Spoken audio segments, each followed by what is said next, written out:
Hi Sagittarius, kumusta po kayong lahat? Okay, so yan Sag, maraming salamat po. So walang sawang pagsubaybay sa ating pong mga reading, and kung ikaw ay bago pa lang sa ating channel, mag-subscribe na po kayo. Then i-click mo na rin yung ating notification bell para lagi kang updated sa ating mga bagong upload, okay?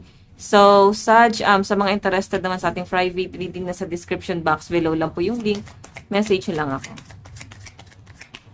Okay, tignan natin sa Sagittarius, Sun, Moon, Rising, and Venus sign. Ano ba yung mga possible na ganap sa inyo this week? Sag. Oh. Naku. Sige, unahin natin to. Nine of Swords. Nagkakaroon ka ng mga sleepless night. Nahirapan ka. Grabe yung pag-overthink, ang daming worry, ang daming nangyari. Parang hirap na hirap kang umalis sa problema mo ngayon. Meron kang pinasok na problema na hindi ka makalabas. So, nagdudulot siya guys ng sleepless night sa inyo guys. Parang gusto mong something ma-reset yung mga nangyari at parang baguhin, or sana hindi na lang nangyari. Gusto mo siyang ulitin death ending and new beginning. So gusto niyo ng bagong cycle, gusto niyo ng bagong panimula. Pero ang hirap kasi talagang ang gulo na nagsimula na nagkakaroon ng conflict. May nakikita akong problema dito guys. Nakikita ko diyan sa Sagittarius, pwedeng mahirapan kang umalis dito. Okay? Kasi parang fresh pa tong mga issue na to.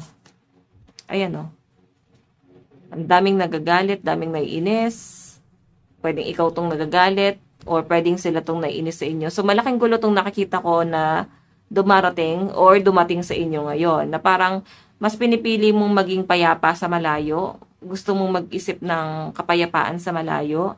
Nakikita kita dito, Sagittarius, na sa totoo lang ayaw mo nang nadadamay sa gulo Okay? Kaya nga sabi ko guys, mag-isip. Iwasan yung pagiging impulsive. Kung kaya nyong magtatlong isip, pag-isipan yung mabuti yung mga hakbang, yung mga plano nyo sa buhay. Huwag kayo guys padalos-dalos, no? Huwag kayo yung basta-basta nagpapadala sa bugso ng damdamin kagaya nito. I think hindi mo to masyado na pag-isipan. Baka grabe, no? Yung pagiging impulsive mo. So, stress yung naging resulta. Ito yung resulta ng mga hakbang, plano, or mga biglaang desisyon. Ito yung naging resulta. Nagdudulot sa inyo guys ng sobra-sobrang pag-overthink ngayon. Nagdudulot ng sobrang stress. So, nakikita ko naman na ginagawa mong peace of mind, or mas pinipili mo magkaroon ng peace of mind sa malayo. Okay? Tignan natin. Additional message.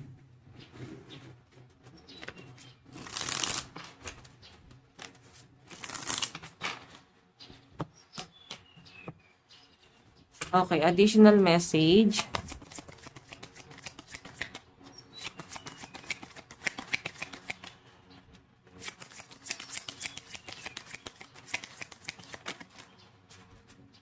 Additional message.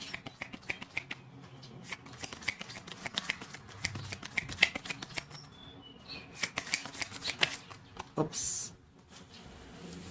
Knight of Wands, gusto niyo talaga ng new beginning. So, nakikita ko naman guys, may bagong cycle na paparating sa inyo. Malalampasan mo rin tong problema na to. Huwag nyo lang to guys tatalikuran. Huwag nyo to guys ipasa walang bahala. Harapin nyo kung ano man yung nangyayari. Magiging maganda yung outcome. Magiging maayos din ang lahat. So, nakikita ko dito, tignan mo naman, napakaganda na may golden hour dun sa likod, diba?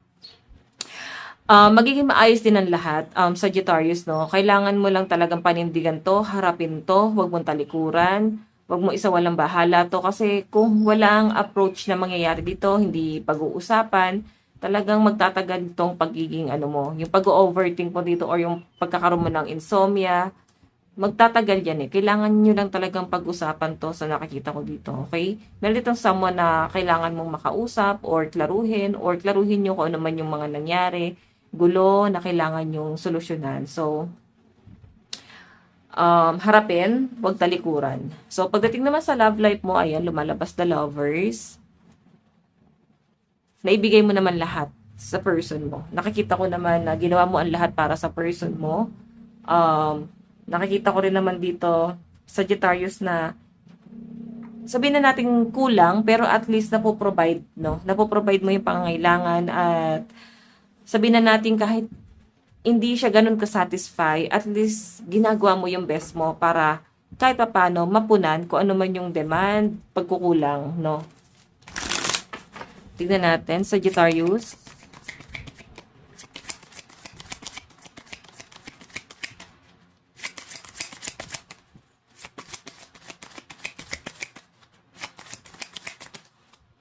Meron tayong Queen of Wands may nakikita akong betrayal dito. Something sa pera, sa career. Pwedeng sa career mo nagkakaroon ng betrayal, sa pera, pinansyal.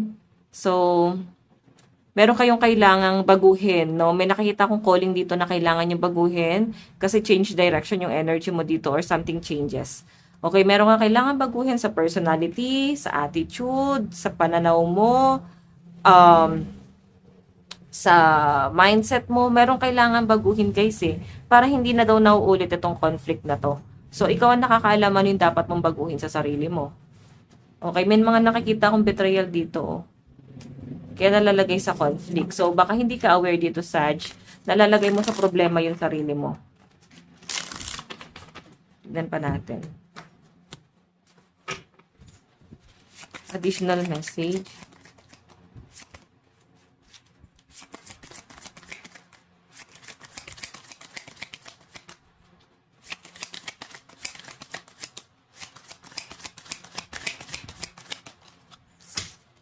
Meron tayong Page of Cups. Okay, Page of Cups. Yung nakikita ko dito guys, pagpapatawad. Ibig sabihin, kung mapag-uusapan talaga to, haharapin, hindi tatalikuran, hindi magpapatay mali siya, may kapatawaran naman na mangyayari. Okay? Pero kung talagang ito'y patuloy na tatalikuran, wala walang mangyayari dyan guys. Lalala lang yung sitwasyon. Ipaliwanag lang kung bakit humantong sa ganon, bakit ganon yung ginagawa, ba't nangyari yon. The Hermit. Ayan o. So, nakikita ko sa inyo guys, takot din kayong harapin ito. Kaya nga sabi ko guys, para hindi magkaroon ng problema, kailangan pinag-iisipan nyo yung mga hakbang nyo sa buhay nyo. Hanggat maaari, wala kayong taong nadadamay. Pwede rin naman guys, vice versa. Baka kayo talaga yung ginawa ng masama, di ba? So, focus sa priority. Yun lang sinasabi dito. Focus ka ulit sa mga priority mo, sa family, sa career, sa mga taong umaasa sa inyo, focus kayo doon. Ayan, no? Hindi sa kung saan-saan naliligaw kayo ng landas. Advice, meron tayong leave the past behind.